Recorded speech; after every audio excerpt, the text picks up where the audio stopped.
Friends, स्वागत है आपका हमारे यूट्यूब चैनल नॉलेज स्टॉक में, जहां आज हम करेंगे प्रश्न वाले 3.2 का प्रश्न नंबर पहला, जिसमें इसमें हम पढ़ेंगे प्रतिस्थापन विधि और विलोपन विधि। अभी हम सवाल पढ़ेंगे पहले प्रतिस्थापन विधि के। तो प्रश्न दिया है हमें, निम्नलिखित समीकरण युग्मों को प्रतिस्थापन विधि से हल करो। कौन सी विधि से? प्रतिस्थापन विधि से। जिसमें हमें पहला सवाल दिया है x + y = 14 और x - y = 4। ठीक है, अब क्या करेंगे, हम लिखे इसको सॉल्व करेंगे तो क्या है, दिया है x + y = 14। इसको हम समीकरण 1 दे देंगे।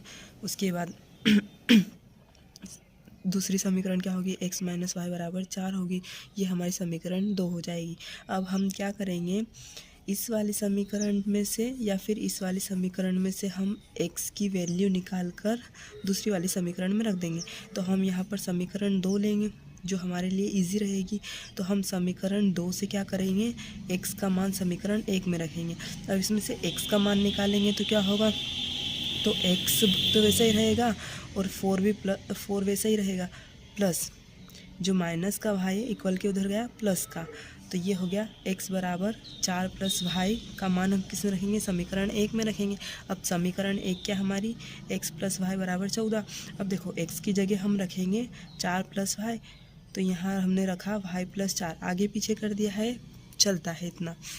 तो y + 4 प्लस और y वैसा का वैसा रहेगा बराबर में 14। अब देखो 1 y और 1 y कितने हो गए, 2 y बराबर 14 वैसा ही रहेगा, प्लस का 4 इक्वल के उधर गया माइनस का 4 हो गया। अब यहाँ पर हमें मिला है 2y = 10। 14 में से अगर हम 4 घटाएंगे तो कितना बचेगा, 10 बचेगा। अब क्या करेंगे, हम y की वैल्यू निकालना है, तो y वैसा ही रहेगा। अब ये देखो, ये 2 कहाँ है, गुणे में, तो कहाँ चले जाएगा, भाग में। तो 10 के भाग में गया 2, तो 2 से हम काटेंगे इसको 5 10 को, तो ये 5 बार, मतलब 2 पंजे 10 होता है। तो y की वैल्यू कितनी आ जाएगी हमारे पास में, 5 आ जाएगी। अब क्या करेंगे, अब हमें यहाँ से y की वैल्यू मिल गई है, तो ये जो y की वैल्यू है इसको उठाकर हम समीकरण 2 में रख देंगे, तो हमें इससे x की वैल्यू मिल जाएगी। अब x की वैल्यू निकालने के लिए हम समीकरण 2 में क्या करेंगे, y का मान रखेंगे। तो y का मान समीकरण 2 में रखने पर अब देखो x तो वैसे ही रहेगा, y की जगह हमने रखा है 5 बराबर में 4, x वैसा का वैसा रहेगा। अब 4 भी वैसे ही रहेगा, माइनस का 5 इक्वल के उधर गया प्लस का 5। अब x = 4 और 5 कितने होते हैं, 9। तो इस प्रकार हमें x और y दोनों की वैल्यू मिल गई। अतः समीकरण युग्म का हल x = 9 होगा और y = 5 होगा।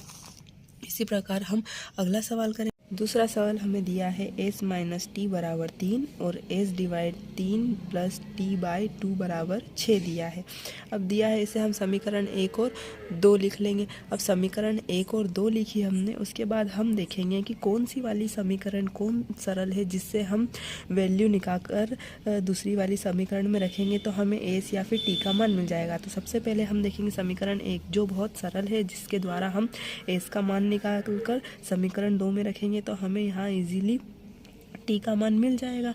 ठीक है, तो अब क्या करेंगे, अब जो हमारी समीकरण 1 है इससे हम s का मान निकालेंगे। तो ये हो जाएगा, s तो वैसा ही रहेगा बराबर में माइनस का t इक्वल के उधर गया प्लस का, तो ये हो जाएगा 3 + t।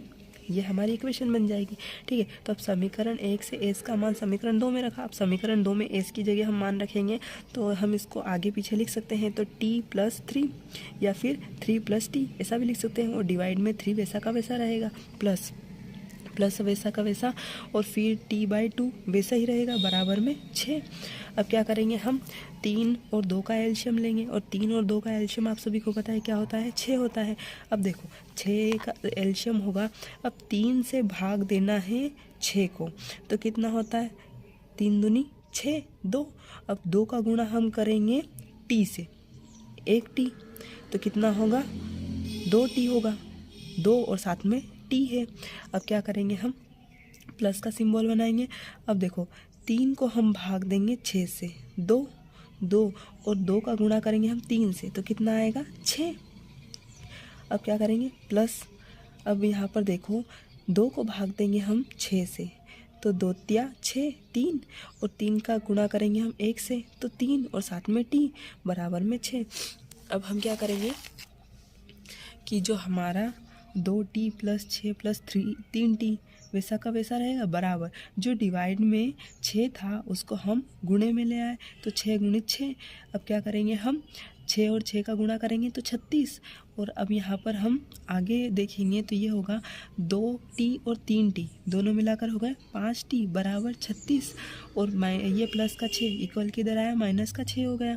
अब 5t बराबर 36 में से 6 गए तो 30 बचा। तो t बराबर जो गुणे में 5 है उसको हम बटे में ले आए 30 के। अब 5 के पहाड़े में 30 आता है 6 बार, मतलब t का मान मिला हमें 6। अब जो t का जो मान है उसको उठाकर हम किस में रख देंगे, समीकरण 1 में। अभी हमने मान किस में रखा था, समीकरण 2 में। समीकरण 2 में हमने मान रखा तो हमें t का मान मिला। अब समीकरण 1 में हम मान रखेंगे तो हमें किसका, s का मान मिल जाएगा। तो समीकरण 1 में t का मान रखने पर तो s वैसा ही रहेगा माइनस। अब t की वैल्यू कितनी है, 6 है, बराबर में 3। अब s वैसा ही रहेगा बराबर। अब 3 वैसा ही, और ये माइनस का t इक्वल के इधर आया प्लस का t हो जाएगा। तो 3 और 6 कितने होते हैं, 9। तो s बराबर 9। हमें t का मान कितना मिला, 6, और s का मान 9। अतः समीकरण युग्म का हल क्या होगा, s बराबर 9 और t बराबर 6 होगा।